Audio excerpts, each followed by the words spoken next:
মানে আপনি এই যে আওয়ামী লীগের অনেকেই যে বিষয়টাতে আনন্দিত হচ্ছে, এটাকে আপনি কি বলবেন? আমার মনে আছে যে যখন ট্রাম্প ক্ষমতায় আসলো, রিপাবলিকানরা জয়ী হলো, তখনও তারা একরকম সেলিব্রেট করেছিলেন।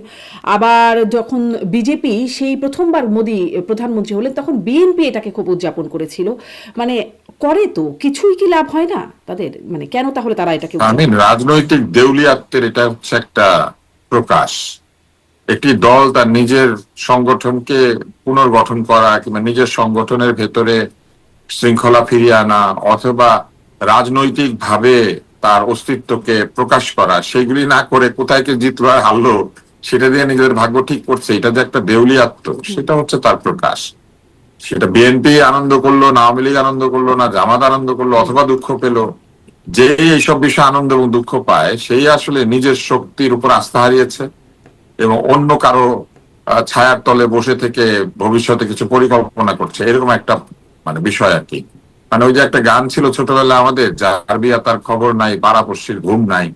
তো আসলে নির্বাচন হয়েছে পশ্চিমবঙ্গে, ভালো মন্দ নিয়ে চিন্তিত থাকবে পশ্চিমবঙ্গের নাগরিকেরা।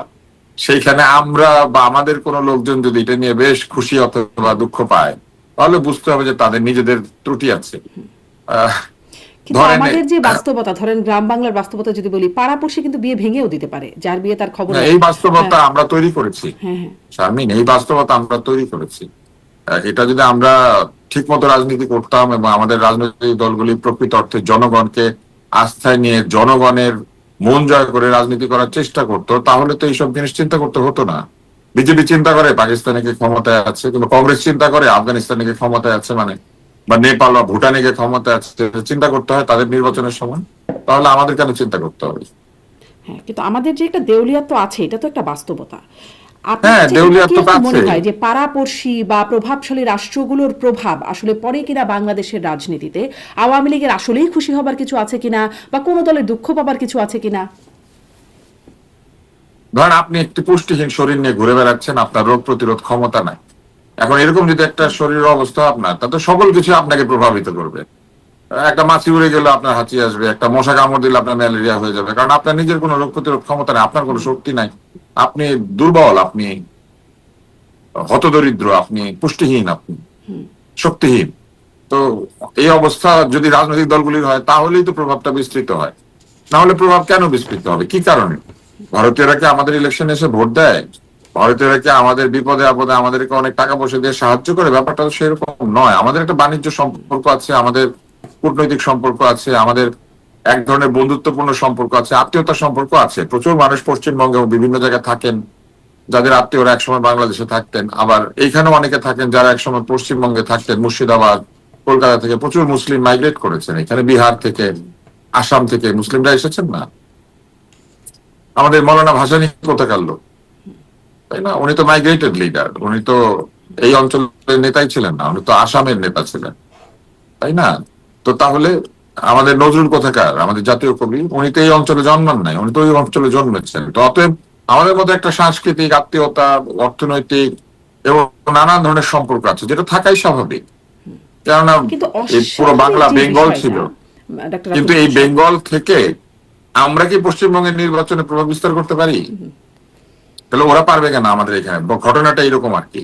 আপনি দিয়েছেন বলে হয়েছে, আপনি নিজের ব্যক্তিত্ব, নিজের রাজনীতি, নিজের কিছু রাখতে পারেন নাই, কারণ আপনি দুর্বল, আপনি ক্ষমতাহীন, আপনি আসলে আপনার ব্যক্তিগত ক্ষমতা নাই, সেই তাহলে জন্য এটা এখন ঘটেছে। মানে এখনকার বাস্তবতায় প্রভাব কেমন? কারণ ধরেন অতীতে তো আমরা শুনেছি যে যে ধরেন আওয়ামী লীগকে ক্ষমতায় আনা বা তাদের ক্ষমতায় রাখা, এর পেছনে ভারতের প্রভাব। এবারও এমনকি জামায়াত বলছে যে বিএনপিকে ক্ষমতায় এনেছে ভারত, এরকম বক্তব্য বলছে। মানে বাংলাদেশের নির্বাচন মানেই ভারতের নামটা উঠে আসেই কোনো না কোনো ভাবে। ফলে না, এখন এবারে এখনকার বাস্তবতা আসলে প্রভাব কি? এখন কে কাকে ক্ষমতা এনেছে যদি বলতে হয়, আওয়ামী লীগের বিষয়টা কি ছিল? আওয়ামী লীগ নিজে কিন্তু বলে নাই প্রথমে যে ভারত তাকে ক্ষমতা এনেছে, কিন্তু প্রণব মুখার্জি তার বইয়ের মধ্যে লিখে দিলেন। লিখে দিয়ে কিন্তু উনি আওয়ামী লীগকে প্রথম ডুবালেন আর কি। তারপরে দেখা গেল উনি আসলেন, উনি বসে থাকে আর তার চারপাশে ভৃত্যদের মতো পিছনে সব দাঁড়িয়ে থাকে, সমভাবে বসে তার সাথে কেউ একটা ছবি তোলে না, উনি বসা সবাই দাঁড়ানো, এরকম একটা ছবি আপনার মনে আছে? এইভাবেই ন্যারেটিভটা বিল্ড আপ হয়েছে, এইভাবেই ধীরে ধীরে এমন একটা নতজানু ভঙ্গি তৈরি হয়েছে, যে ভঙ্গিটা যতটা না তার চেয়েও বেশি নতজানু করে ফেলেছে মানুষের পারসেপশনে, মানুষের চিন্তার মধ্যে আছে ব্যাপারটা এরকম যে হ্যাঁ ওনারা বসিয়ে দিয়েছে। ঠিক একইভাবে জামাত এটা বলবেই, কারণ জামাত হেরে গিয়েছে। জামাত যদি এখানে বসতো তাহলে কি এটা তাদের ইচ্ছার বিরুদ্ধে বসেছে এই কথা বলতো? তা কিন্তু বলতো না। অতএব এগুলো হচ্ছে রাজনৈতিক ন্যারেটিভ। এটা এখন জামাত বিএনপির বিরুদ্ধে বলছে, কিন্তু বিএনপির বিরুদ্ধে জামাতকে এটা প্রমাণ করতে হবে। জামাত ইসলাম যদি এটা প্রমাণ করতে পারে যে না এরকম কেউ বসিয়ে দিয়েছে, তাহলে ওনারা যে এত রাজনীতি করলেন, ওনারা যে আধিপত্যবাদ বিরোধী কথাবার্তা বললেন, তাহলে জনগণ সে আধিপত্যবাদের বিরুদ্ধে দাঁড়ালো না? ব্যাপারটা কি এরকম নাকি উল্টাটা? জামাত ইসলামের কথাবার্তায় অনেক অযৌক্তিকতা আছে। আমি ওনাদের প্রতি আমার একটা স্বনির্বদ্ধ অনুরোধ থাকবে, ওনারা যদি বিতর্ক আর একটু ভালো করে শিখতে চান, আমি বিনা পয়সা শেখাবো, কিন্তু এইসব কুটতর্ক করার কোনো দরকার নাই। আমি তো এমনিতে বিতর্ক শিখে কখনো পয়সা নেই নাই, না ভাবছি তাদের কাছ থেকে কিছু হাদিয়া নেওয়া উচিত। কেন তাদের কাছ থেকে নেবেন কেন? কিছু নেওয়া উচিত। এরা ধরেন এরা বেহেশতের টিকিট বেচতে পারে, তারপর চিন্তা করেন বেহেশতের জমি জমা আছে। সাধারণত তো মানে আমাদের মতো মানুষের তার বেহেশতের জমি জমা আছে এটা বলার কোনো তো টাকা নেবেন উপায় কেন? নাই, তাই না? বেহেশতে একটু জায়গা নিতে পারেন বড় জোর। না সেই জন্য যারা যারা বেহেশতের জমি কিনতে পারছে তারা আমাকে 2-4টা টাকা পয়সা বা আমাদের মতো লোকদেরকে দিবে ইহকালে। জি, এরকম একটা কথা একটু মানে আসলে ধরেন বেগম পাড়া যার জমি আছে তাকে কি আপনি ফ্রি দেওয়া উচিত? বেগম পাড়া যার জমি জমা আছে তাকে কি ফ্রি কোনো কিছু দেওয়া উচিত? ওরকম চিন্তা করেন, পাড়াটা কোথায়? বেহেশতে, তাদের পাড়া বেহেশতে, টিকিট বিক্রি করতে পারে। তো এরকমদের কাছ থেকে আমি অল্প কিছু হাতিয়ে নিয়ে আমি তাদেরকে বিতর্ক সম্পর্কে শেখাতে চাই। আমি গ্যারান্টি সহকারে শেখাবো, এসব আবল তাবল কথা আর বলবে না ইনশাল্লাহ। আচ্ছা, আপনার এই প্রস্তাব তারা আসলে আমলে নেয় কিনা বা হ্যাঁ, আমার মনে হয় এটা শেখা আবেদন উচিত করে কিনা তাদের। নিশ্চয়ই দেখার কারণ বিষয়। এইসব আবল তাবল তর্ক দিলে না, এইসব যুক্তি দিলে মানুষ হাসে মানে অযথা। এইটাই তো সমস্যা, এই আবল তাবল যুক্তি। অবশ্য মানুষ হাসলে হয়তো সওয়াব হয়, মানুষ আওয়ামী হাসলে হয়তো লীগকে তাদের ক্ষমতায় এনেছে সওয়াব হয়। মানে ভারত, সেটাও একটা শুনে এসেছি। এখন বিএনপি কে ক্ষমতায় এনেছে ভারত, সেটাও শুনছি। ভারতই ভারত মানে জামাত যতদিন ক্ষমতায় না আসবে ততদিন তারা এটা বলেই যাবে যে আসে সেই ভারত।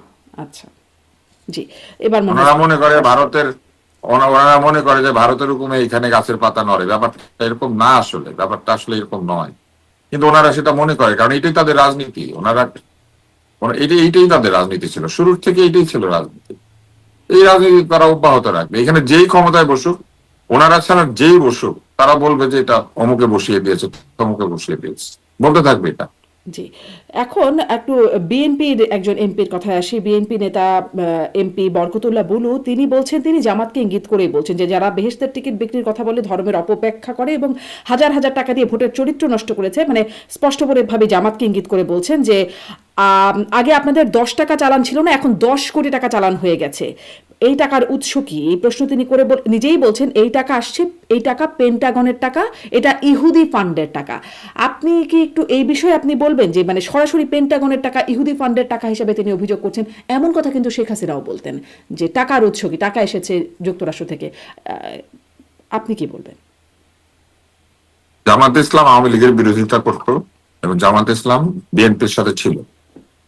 আওয়ামী লীগের বিরোধিতা করার জন্য তারা যা বলতো, এখন যেহেতু বিএনপি ক্ষমতায়, তারা বিএনপি কে আওয়ামী লীগের জায়গায় বসিয়ে ওই একই বিরোধিতা করছে। তাহলে সে একই বিরোধিতা, একই যুক্তির বিরুদ্ধে আওয়ামী লীগ যেটা বলতো সেটাই তো বলতে হবে। আমি কি আপনাকে বিষয়টা বোঝাতে পেরেছি? আচ্ছা, আওয়ামী লীগ যা বলতে তাই জামাত ইসলাম আগের সমালোচনাটা করছে শুধু আওয়ামী লীগের জায়গায় বিএনপি কে রেখে করছে, বিএনপিও ঠিক ওই উত্তরটা একইভাবে দিচ্ছে। আচ্ছা, তাহলে পরিবর্তনটা কিছু হলো না, তর্কের পরিবর্তন হয় নাই। তর্ক তো আসলে আমাদের দেশে হয় না। আমাদের এখানে কিন্তু যুক্তিশীল প্রতিবাদ কিংবা যুক্তিশীল বিরোধিতা হয় না। যুক্তিশীল বিরোধিতা হলে তো একটা যুক্তি কেউ দেওয়ার পরে ওইটার বিরুদ্ধে দাঁড়াতেই পারতো না বা অনেক কষ্ট হতো ওইটার উত্তর দিতে। আমাদের এখানে যা হয় বাগাড়ম্বর, এক ধরনের রেটরিক ভিত্তিক রাজনীতি। কিন্তু তাহলে রেটরিক ভিত্তিক বক্তৃতা, এটা রেটরিক ভিত্তিকের মধ্যে বাস্তবতা নাই? মানে পেন্টাগনের টাকা, ইহুদি ফান্ডের টাকা, বা ধরেন শেখ হাসিনা যেটি আচ্ছা এগুলা বলার সময় তারা বলবেন কেন? তারা যদি সত্যি এরকম হয়ে থাকে তারা প্রমাণ দিবে, তারা বলবেন যে এইভাবে এইভাবে এসেছে। প্রমাণ দিলেই বা কি হয়? প্রমাণ দিলে আমরা বুঝবো সত্য কথা। এইভাবে মুখে মুখে বললে তো হবে না।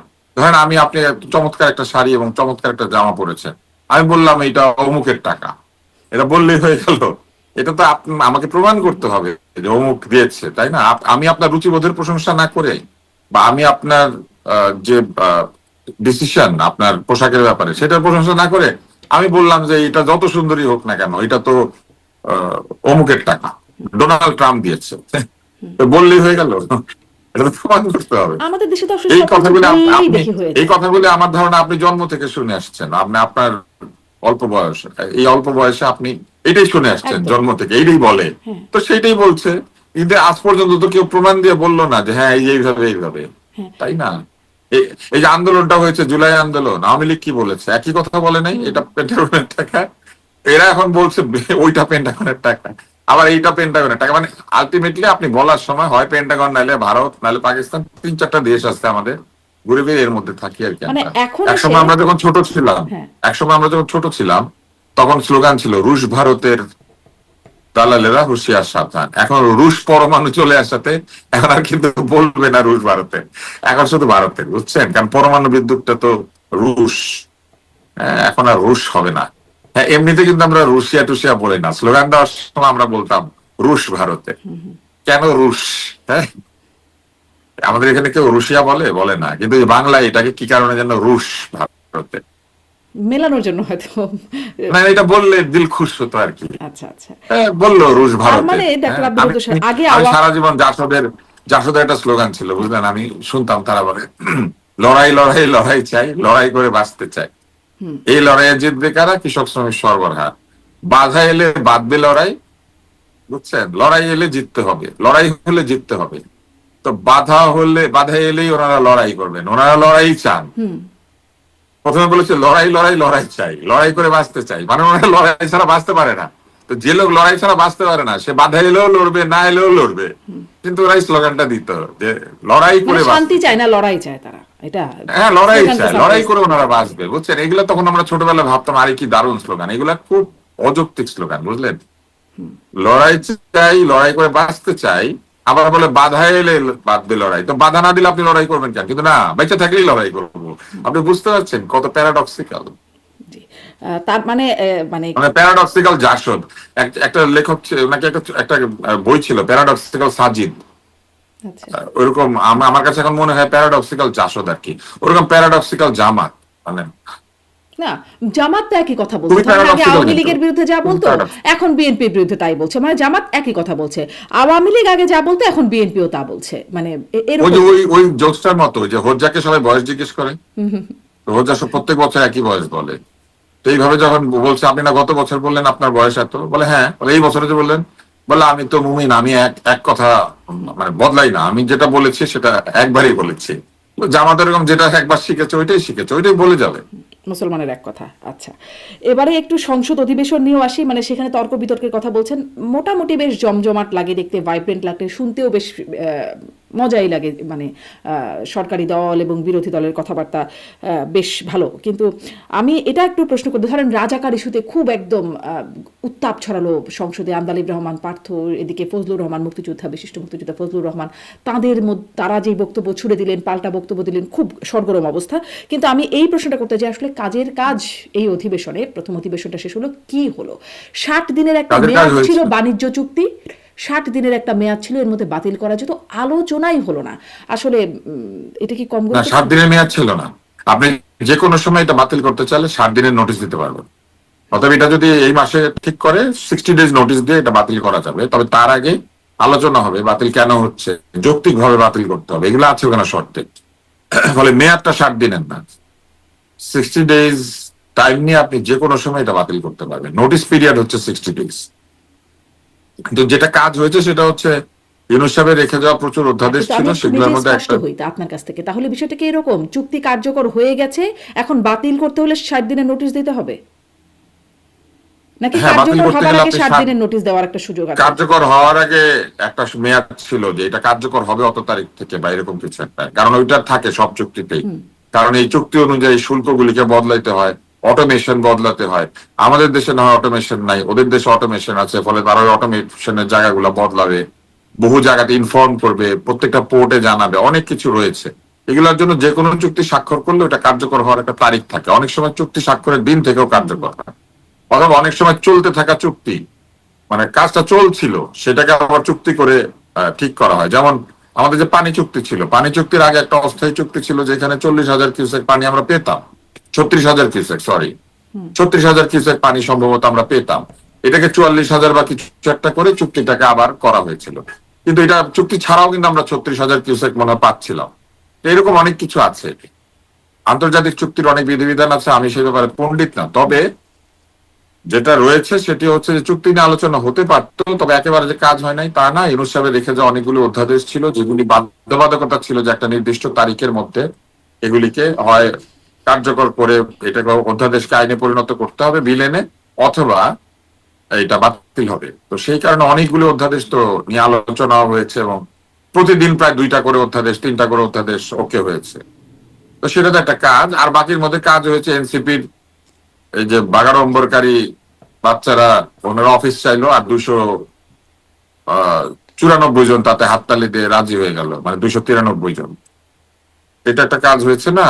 বলেছিল গাড়ি নেবে না, হ্যাঁ, তো তারপরে তো গাড়ি চেয়ে বসলো, বললো করমুক্ত নিব না, বরং এবার জনগণের পয়সা দিয়ে আমাদেরকে কিনে দেন। আগে তো তবু নিজের পয়সা কিনতো আর কি। তো এরা এটা করলো, এটা একটা কাজ না? এটা তো বিরাট কাজ। তারপরে ইউএনওর অফিসের মধ্যে ঢুকে পড়েছে সব সংসদ সদস্যরা, এটা একটা বিরাট কাজ হয়ে গেল না? এগুলা তো করেছে। এই কাজ যাও কাজ হয়েছে না কাজ হয়েছে এটা তো পরে প্রমাণিত হবে। আপনার এবং কি মনে এইভাবে হয় একটা আসলে কি হবে? রাষ্ট্রকে আপনার কি মনে হয় এর আসলে প্রভাবটা কি হবে? অনেক জটিলতা দেখা দিবে। এটা কি হবে মানে কি? অনেক জটিলতা দেখা দিবে। আপনি নর্মালি চিন্তা করেন না যে আপনার বাসার মধ্যে আমি অফিস করি, মনে করেন আপনার বাসায় আমি অফিস করি, তারপর আমার ইচ্ছা হলো আমি পাশের বাসাতে গিয়ে অফিস করি। আপনার এলাকাতে 5টা বাসায় আমি অফিস করি। ওই বাসায় রান্না হবে না যখন আমি বসে অফিস করতে শুরু করলাম। ওই বাসায় আমার আত্মীয় স্বজনরা সব এসে আমার সাথে দেখা করতে আসবে, আমার ভক্ত বা কুল, আমার শত্রু কুল সবটা আসবে। আপনি চিন্তা করে দেখেন আপনি কি করবেন। তো ইউএনওরা কি করতে এতদিন? উপজেলা হচ্ছে প্রশাসনিক কার্যালয়, এটা তো এমপিদের রাজনৈতিক কার্যালয় না। এমপিরা রাজনৈতিক ব্যক্তি, এমপিরা কিন্তু প্রশাসনিক ব্যক্তি না। এমপিরা অ্যাডমিনিস্ট্রেশন না। এমপিদের বুঝতে হবে এমপিরা অ্যাডমিনিস্ট্রেশন নীতিমালা ঠিক করতে পারবেন, কিন্তু নিজেরা অ্যাডমিনিস্ট্রেটর না। এমপিরা অ্যাডমিনিস্ট্রেটর অফিসের মধ্যে ঢুকে এখন বসে থাকবে। কত লোক আসবে, কেউ আসবে মেয়ের বিয়ে, কেউ আসবে অসুস্থতা, কেউ আসবে টেন্ডার, কেউ আসবে বাণিজ্য, কেউ এসে বলবে ইউনো বেয়াদব, তার ডাকে না ধমকান। এই আপনি দেখেন কিছুদিনের মধ্যে প্রশাসনিক বিশৃঙ্খলা তৈরি হবে, আমলাতন্ত্রের কাছ থেকে বিরাট অভিযোগ আসবে। ইউনোরা বহু জায়গাতে কাজ করতে পারবে। জি, নিশ্চয়ই এটা দেখার বিষয়। এটি আসলে সিদ্ধান্তটা আর তাহলে আপনি ইয়েটা দেখেন, অ্যানিমাল এটা দেখেন। হাসনাত আব্দুল্লাহ বলল সংসদে যে এসি রুমে বসে জনগণের, সংসদের এসির বাতাসে জনগণের দুঃখ কষ্ট টের পাওয়া যায় না, এই জন্য জনগণের এলাকায় গিয়ে এসি লাগিয়ে অফিস বানিয়ে নিয়েছে। ওখানে বসে জনগণের দুঃখ দুর্দশা টের পাবে। এবার একটা এসি না, একটা এলাকায় যদি 6টা উপজেলা থাকে একটা আসনে, তাহলে 6টা এসি, 6টা রুম, 6টা ইউনোর ওখানে। তো সংসদের এক এসির তলে ওনারা দুঃখ কষ্ট বুঝে না, আর এলাকাতে গিয়ে এসির বাতাসে বসে জনগণের দুঃখ কষ্ট বুঝবে, কিন্তু সরকারের পয়সায় এসি, কিন্তু নিজের পয়সায় বিল দিবে তখন না। এখন কথা হচ্ছে বাজেট নিজের পয়সায় বিল কাটছাঁটের। দিবে না। বড় বড় কথা বলতো না, হ্যাঁ, এখন কিন্তু নিজের পয়সায় এসি লাগিয়ে সেই অফিসে লোকজনকে ডাকবে না। সরকারের পয়সায় বিল দিয়ে রাজনীতি করবে সরকারি অফিসের মধ্যে বসে থেকে। এমপি অবশ্যই একজন রাজনৈতিক ব্যক্তি, তার সরকারি অফিসে বসে থেকে রাজনৈতিক কাজ করার কোনো অধিকার নাই, কিন্তু উনি সেটা করছেন। মানে এটা করবেন, তারা গায়ের জোরে করছেন। সবাই করছেন, সেটা সরকারি দলের বিরোধী হ্যাঁ, দলের সবাই। সবাই। এটাই তো বললাম যে এটা একটা বড় কাজ হলো না? জি। এত বড় জাতীয় ঐক্য কখনো দেখেছেন আপনি? এত বড় জাতীয় ঐক্য গাড়ির বেলায় আর অফিসের বেলায়, তাহলে এই যে এত বড় জাতীয় ঐক্য আর কোনো কিছু হবে না। বাজেট কাটছাটের এত কথা শুনছি, মানে এমনকি একদম খোদ সরকার প্রধানের নানান রকম অ্যাটেম্প্ট আমরা দেখছি, যেমন ধরেন খাবারের বিল, প্রধানমন্ত্রী অফিসের খাবারের বিলও কমানো হচ্ছে, বিভিন্ন জায়গায় ছোট ছোট জায়গায় কিছু দৃষ্টান্ত উপস্থাপন করা হচ্ছে, কিন্তু এরকম চোখের সামনে দিয়ে বিশাল অঙ্কের টাকা চলে যাচ্ছে, এটা তাহলে কেমন কথা?